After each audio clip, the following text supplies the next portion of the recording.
सोचकर आज वाइडी पंत यशोधर बाबू अर्थात को पहले धोखा हुआ कि किसी गलत जगह आ गए हैं। क्वार्टर के बाहर एक कार खड़ी थी, कुछ स्कूटर, मोटरसाइकिल, बहुत से लोग विदा ले दे रहे थे। बाहर से बाहर बरामदे में रंगीन कागज की झालरें और गुब्बारे लटके हुए थे और रंग बिरंगी रोशनियां जली हुई थी।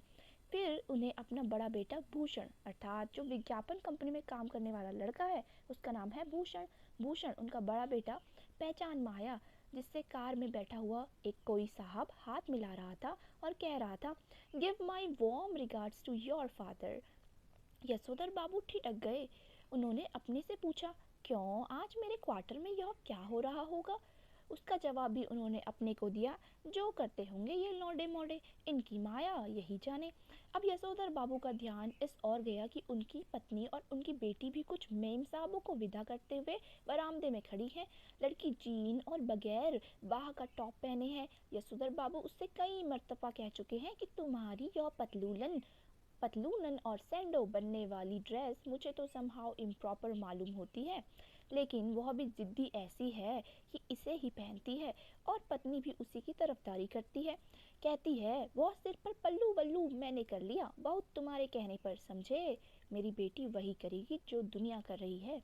पुत्री का पक्ष लेने वाली यह पत्नी इस समय होठों पर लाली और बालों पर खिजाब लगाए हुए बालों में गजरा लगाए हुए थी, जबकि ये दोनों ही चीजें आप कुछ ही कहिए यशोधर बाबू को समहाउ इम्प्रॉपर ही मालूम होती है। आधुनिक किस्म के अजनबी लोगों की भीड़ देखकर यशोधर बाबू अंधेरे में ही दुबके रहे अर्थात अंधेरे में छिपे रहे, अपने घर को नहीं गए। उनके बच्चों को इसलिए शिकायत है कि बब्बा तो एलडीसी टाइप में ही मिक्स करते हैं। जब कार वाले लोग चले गए, तब यशोधर बाबू ने अपने क्वार्टर में कदम रखने का साहस जुटाया। भीतर अब भी पार्टी चल रही थी। उनके पुत्र पुत्रियों के कई मित्र तथा उनके कुछ रिश्तेदार जमे हुए थे। उनके बड़े बेटे ने झिड़की सी सुनाई, बब्बा आप भी हद करते हैं। सिल्वर वेडिंग के दिन 8:30 बजे घर पहुंचे हैं। अब तक मेरे बॉस आपकी राह देख रहे थे। हम लोगों को के यहाँ सिल्वर वेडिंग कब से होने लगी? यशोधर बाबू ने शर्मीली हंसी हंस दी। यशोधर बाबू कह रहे हैं, ये कब से होने लग गया है सिल्वर वेडिंग, वो भी मेरी सिल्वर वेडिंग। तुम लोग कब से ऐसा करने लग गए हो? जब से तुम्हारा बेटा 1,500 माहवार कमाने लगा है, हर महीने जब से तुम्हारा बेटा 1,500 कमाने लगा है, तब से। यह टिप्पणी भी चंद्रदत्त तिवाड़ी की, जो इसी साल SAS पास हुआ है और दूर के रिश्ते से यशोधर बाबू का भांजा लगता है। अर्थात यह बात हुई कि जब से तुम्हारा बेटा एक महीने में 1,500 कमाने लगा है, यह किसने कहा? यह कहा यशोधर बाबू के जो दूर के रिश्तेदार से भांजा लगता है, उसने कहा यशोधर बाबू के बेटे के बारे में कि तुम्हारा बेटा तो 1,500 कमाने लगा है, जब से तब से यह सिल्वर वेडिंग हम मनाने लगे हैं। यशोधर बाबू को अपने बेटों से तमाम तरह की शिकायतें हैं, लेकिन कुल मिलाकर उन्हें यह अच्छा लगता है कि लोग बाग उन्हें ईर्ष्या का पात्र समझते हैं, उनसे जलते हैं। भले ही उन्हें भूषण का गैर सरकारी नौकरी करना समझ में ना आता हो, तथापि वह यह बखूबी समझते हैं कि इतनी छोटी उम्र में 1,500 माहवार प्लस कन्वेयंस अलाउंस एंड तुम्हारा अदर पक्ष पा जाना कोई मामूली बात नहीं है। इसी तरह भले ही यशोधर बाबू ने बेटों की खरीदी हुई हर नई चीज के संदर्भ में यही टिप्पणी की हो कि ये क्या हुआ, समहाउ मेरी तो समझ में आता नहीं, इसकी क्या जरूरत थी, तथापि उन्हें कहीं इस बात से थोड़ी खुशी भी होती है कि इस चीज के आ जाने से उन्हें नए दौर के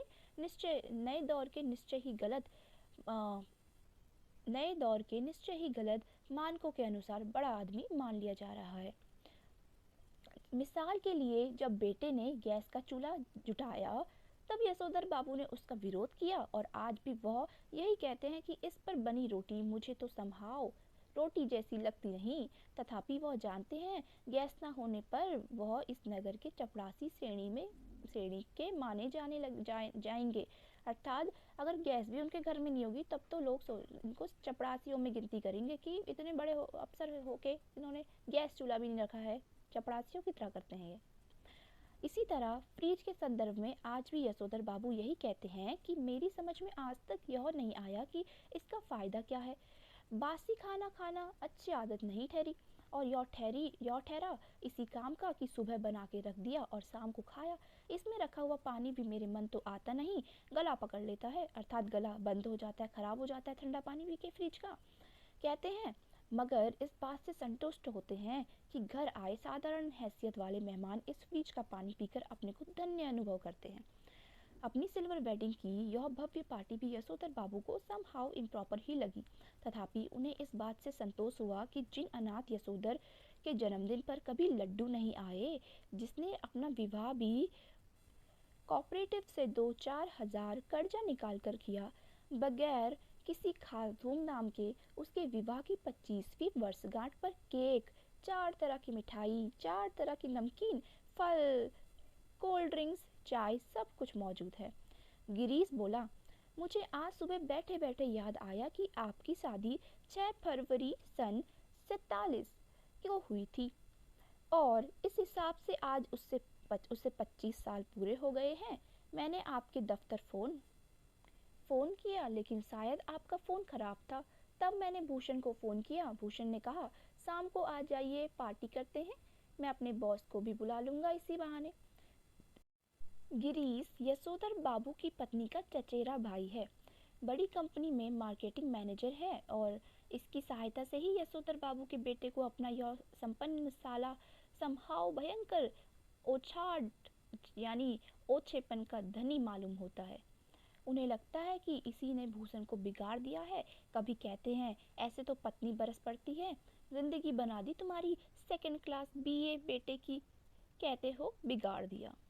अर्थात जो भूषण है, यानी हमारे वाईडी पंथ का बड़ा लड़का, उसको जो ये नौकरी सब चीज़ मिल पाई है वो इसी की वजह से मिली है, ग्रीस की वजह से। वो भी एक मार्केटिंग मैनेजर है। भूषण ने अपने मित्रों सहयोगियों का यशोधर बाबू से परिचय कराना शुरू किया। उनकी many happy returns of the day का थैंक यू कहकर जवाब देते हुए जिन लोगों का नाम पहले बता दिया गया हो उनकी और वाईडी पंथ होम मिनिस्ट्री भूषण फादर कहकर स्वयं हाथ बढ़ाते हुए यशोधर बाबू ने हरचंद्र यह जताया की कोशिश की कि भले ही वह संस्कारी कुमाऊनी हैं, तथापि विलायती रीति रिवाज से भी भली भांति परिचित हैं। किसंदा कहा करते थे कि आना सब कुछ चाहिए, सीखना हर एक की बात ठहरी, लेकिन अपनी छोड़नी नहीं हुई। टाई सूट पहनना आना चाहिए, लेकिन धोती कुर्ता अपनी पोशाक है, यह नहीं भूलना चाहिए। अब बच्चों ने एक और विलायती परंपरा के लिए आग्रह किया। यशोधर बाबू अपनी पत्नी के साथ केक काटे। घरवाली पहले थोड़ा शर्माई, लेकिन जब बेटी ने हाथ खींचा तब उसे केक के पीछे जा खड़े होने में कोई हिचक नहीं हुई। वहीं से उसने पति को भी पुकारा। यशोधर बाबू को केक काटना बचकानी बात मालूम हुई। बेटी उन्हें लगभग खींच कर ले गई। यशोधर बाबू ने कहा, somehow I don't like all this, लेकिन एनीवे उन्होंने केक काट ही दिया। गिरीश ने उनकी यह अनमनी किंतु संतुष्ट छवि कैमरे में कैद कर ली, अर्थात वहाँ पर फोटोशूट भी हो गया। अब पति पत्नी ने कहा गया कि वे केक से मुंह मीठा करें एक दूसरे का। पत्नी ने खा लिया, मगर यशोधर बाबू ने इनकार कर दिया। उनका कहना था कि मैं केक खाता नहीं, इसमें अंडा पड़ा होता है। उन्हें याद दिलाया गया कि अभी कुछ वर्ष पहले तक आप मांसाहारी थे, एक टुकड़ा केक खा लेने से क्या हो जाएगा। लेकिन वह नहीं माने। तब उनसे अनुरोध किया गया कि लड्डू ही खा ले। भूषण के एक मित्र ने लड्डू उठाकर उनके मुंह में ठूसने का यत्न किया, लेकिन यशोधर बाबू इसके लिए भी राजी नहीं हुए। उनका कहना था कि मैंने अभी संध्या नहीं की है, अर्थात अभी मैंने सायकाल की पूजा नहीं की है। इस पर भूषण ने झुँझला कर कहा, तो बब्बा पहले जाकर संध्या कीजिए, आपकी वजह से हम लोग कब तक रुके रहेंगे। नहीं नहीं, आप सब लोग खाइए, यशोधर बाबू ने बच्चों के दोस्तों से कहा। Please go ahead, no formality. Yashodhar Babu ने आज पूजा में कुछ ज़्यादा ही देर लगाई। इतनी देर ही ज़्यादातर मेहमान उठ के चले गए। इतनी देर हो गई, सब चले गए। उनकी पत्नी, उनके बच्चे बारी बारी से आकर झांकते रहे और कहते रहे, जल्दी कीजिए, मेहमान लोग जा रहे हैं। शाम की 15 मिनट की पूजा को लगभग 25 मिनट तक खींच लेने के बाद भी जब बैठक में से मेहमानों की आवाज़ें आती सुनाई दी, तब यशोधर बाबू पद्मासन साधकर ध्यान लगाने बैठ गए। वह चाहते थे कि उनके प्रकाश का एक नीला बिंदु दिखाई दे। उन्हें प्रकाश का एक नीला बिंदु दिखाई दे, मगर उन्हें किसंदा दिखाई दे रहे थे। मतलब उन्हें अपने ध्यान लगाने में किसंदा दिख रहे थे जब वो पूजा के लिए बैठे हैं। यशोधर बाबू किसंदा से पूछ रहे थे कि जो हुआ होगा से आप कैसे मर गए। हमने जैसे पहले बताया था कि किसंदा की मौत कैसे हुई, किसी को पता ही नहीं चला, क्योंकि वो कुंवारे थे, तो किसी को पता ना चला कब उनकी मौत हो गई, किस प्रकार हुई। किसंदा कह रहे थे कि भाऊ, सभी जन इसी जो हुआ होगा से मरते हैं। गृहस्थ हो, ब्रह्मचारी हो, अमीर हो, गरीब हो, मरते जो हुआ होगा से ही है। हाँ हाँ, शुरू में और आखिर में सब अकेले ही होते हैं। अपना कोई नहीं ठहरा दुनिया में, बस अपना नियम अपना हुआ। यशोधर बाबू ने पैजामा कुर्ते पर ऊनी ड्रेसिंग गाउन पहनी, सिर पर गोल विलायती टोपी, पाँव में देसी खड़ाऊ और हाथ में डंडा धारण किए इस किसंदा से अकेलेपन के विषय में बहस करनी चाहिए। अर्थात यशोधर बाबू किसंदा से बहस करना चाह रहे थे, यानी जानना चाह रहे थे इस अकेलेपन के बारे में। और किसंदा ने क्या क्या पहना था, ये सब पजामा कुर्ता, ड्रेसिंग गाउन और सिर पर विलायती टोपी, पाँव में देसी खड़ाऊ। लेकिन उनका विरोध करने के लिए नहीं, बल्कि बात कुछ और अच्छी तरह समझने के लिए। हर रविवार किसंदा शाम को ठीक 4 बजे यशोधर बाबू के घर आया करते थे। उनके लिए गर्मा गर्म चाय बनवाई जाती थी। उनका कहना था कि जिसे फूंक मार कर न पीना पड़े वह चाय कैसी। चाय सुड़कते हुए किसंदा प्रवचन करते थे और यशोधर बाबू बीच बीच में सनकाए उठाते थे। अभी भी यह याद रखना है कि यशोधर बाबू संध्या कर रहे हैं, संध्या में बैठे हैं, उनके मन में ये विचार चल रहे हैं। यशोधर बाबू को लगता है कि किसंदा आज भी मेरा मार्गदर्शन कर सकेंगे और बता सकेंगे कि मेरे बीवी बच्चे जो कुछ भी कर रहे हैं उनके विषय में मेरा रवैया क्या होना चाहिए। लेकिन किसंदा तो वही अकेलापन का खटराग अलापने पर आमदा से मालूम होते हैं। कैसी बीवी, कहाँ के बच्चे, यह सब माया ठहरी। और यह तो भूषण आज इतना उछल रहा है, वह भी किसी दिन इतना ही अकेला और असहाय अनुभव करेगा जितना कि आज तू कर रहा है। ऐसा किसका कहना था, किसंदा का, यशोधर बाबू से मन ही मन में, यानी ध्यान लगाए थे जब यशोधर बाबू संध्या करते टाइम। अब यशोधर बाबू बात आगे बढ़ाते, लेकिन उनकी घरवाली उन्हें झिड़कते हुए आ पहुंची कि क्या आज पूजा में ही बैठे रहोगे। यशोधर बाबू आसन से उठे और उन्होंने दबे स्वर में पूछा, मेहमान गए? पत्नी ने बताया, कुछ गए और कुछ हैं।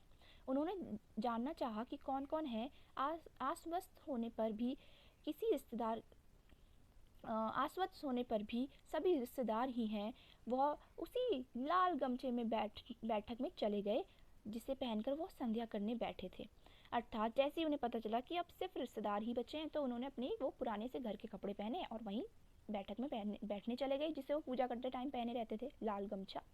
यह गमछा पहनने की आदत भी उन्हें किसंदा से विरासत में मिली है और उनके बच्चे इसके सख्त खिलाफ हैं। अब देखिए आगे क्या होता है। Everybody gone, party over. Yashodhar Babu ने मुस्कुराकर अपनी बेटी से पूछा, अब गोया गमछा पहनने रखा जा सकता है। उनकी बेटी झल्लाई, लोग चले गए इसका मतलब यह थोड़ी है कि आप गमछा पहनकर बैठक में आ जाएं। बब्बा, यू आर द लिमिट। बेटी हमें जिसमें सज आएगी वही करेंगे ना, तुम्हारी तरह जीन पहनकर हमें तो सज आती नहीं। यशोधर बाबू की दृष्टि मेज पर रखे कुछ पैकेटों पर पड़ी। बोले, ये कौन भूले जा रहा है। भूषण बोला, आपके लिए प्रेजेंट है, खोलिए ना, यानी गिफ्ट आए थे सिल्वर वेडिंग में यशोधर बाबू के लिए। इस उम्र में क्या हो रहा है, प्रेजेंट वेजेंट, तुम खोलो, तुम्हें इस्तेमाल करो, कहकर शर्मीली हंसी हंसे यशोधर बाबू। भूषण सबसे बड़ा पैकेट उठाकर उन्हें उसे खोलने के लिए बोला, इसलिए इसे तो ले लीजिए। ऐसा भूषण ने कहा, यह मैं आपके लिए लाया हूँ। ऊनी ड्रेसिंग गाउन है। आप सवेरे जब दूध लेने जाते हैं बब्बा, फटा पुलोवर पहन के चले जाते हैं, जो बहुत ही बुरा लगता है। आप इसे पहन के जाया कीजिए। अर्थात भूषण ने अपने पिता को एक प्रेजेंट गिफ्ट दिया और उसमें क्या था, एक हमारा ड्रेसिंग गाउन, ऊनी ड्रेसिंग गाउन था। बेटी पिता का पैजामा कुर्ता उठा लाई कि इसे पहनकर गाउन पहनिएगा। थोड़ा सा नानूच करने के बाद यशोदा जी ने इस आग्रह की रक्षा की। गाउन का सेस सेस कसते हुए उन्होंने कहा, अच्छा तो यह ठहरा ड्रेसिंग गाउन। उन्होंने कहा और उनकी आंखों की कोर में जरा सी नमी चमक हुई गई। यह कहना मुश्किल है। देखिए अभी हुआ क्या कि जैसे ही भूषण ने गाउन दिया, ड्रेसिंग गाउन यशोधर बाबू को, उनकी बेटी और बेटे ने दोनों ने कहा कि बब्बा इसे पहनिए, यानी आपस से रिक्वेस्ट की कि आप इसको पहन के आइए। तो अब जैसे ही यशोधर बाबू पहन के आए तो उनकी आंखों की कोर में जरा सी नमी चमक गई, यानी उनकी आंखों में थोड़े से आंसू आ गए हैं। यह कहना मुश्किल है कि इस घड़ी उन्हें यह बात चुभ गई कि उनका जो बेटा यह कह रहा है कि आप सवेरे ड्रेसिंग गाउन पहनकर दूध लाने जाया करें, वह यह नहीं कह रहा कि दूध मैं ला दिया करूँगा। या इस गाउन को पहनकर उनकी आंखों में वह किसंदा उतर आए जिनकी मौत जो हुआ होगा से हुई होगी। अर्थात अंत में हमें यह बताया जा रहा है कि यशोधर बाबूजी की आंख में आंसू थे, कुछ नमी थी, किस वजह से, जब उन्होंने गाउन पहन लिया जो उनका बेटा उनके लिए लाया है। तो यहाँ पे हमें नहीं बताया गया है कि क्यों है वो गाउन पहनने से जो आंखों में आंसू हैं वो क्यों हैं। या तो वो इस वजह से हो सकते हैं कि उनका बेटा उनसे कह रहा है कि आप दूध जब लेने जाते हैं तो फटा प्लोवर पहन के जाते हैं और इसकी जगह ये नया सा गाउन पहन के जाइए। और ऐसा नहीं कह रहा बेटा कि आप मत जाइएगा, मैं आपके लिए दूध ले आऊँगा, यानी आपका काम मैं कर दूंगा। इसलिए शायद उनकी आंखों में नमी थी कि मेरे बेटा मेरी मदद नहीं करना चाह रहा है, फिर भी ऐसा नहीं कह रहा है कि मैं ले आऊँगा दूध। या दूसरी वजह यह भी हो सकती है कि किसंदा भी, हमें अभी देखा कि किसंदा भी क्या पहनते थे, गाउन पहनते थे। तो गाउन पहनकर क्या पता उन्हें किसंदा की याद आ गई होगी जिनकी मौत भी तो जो हुआ होगा से हुई है। तो अंत में हमें नहीं बताया गया कि क्यों हमारे जो यशोधर बाबू है उनकी आंखों में आंसू आए। तो यहाँ पे दो वजह है कि क्या पता ऐसा हुआ होगा या ये हुआ होगा। तो इसी के साथ यह बड़ा सा पार्ट हमारा समाप्त होता है। अगर आपको अच्छे से समझ में आया तो बहुत अच्छी बात है, एंड कहीं कहीं पे बहुत मिस्टेक हो गई है मेरे से, तो मुझे I am sorry for this. And if you love the video, do comment, like, share, subscribe. Thank you for watching.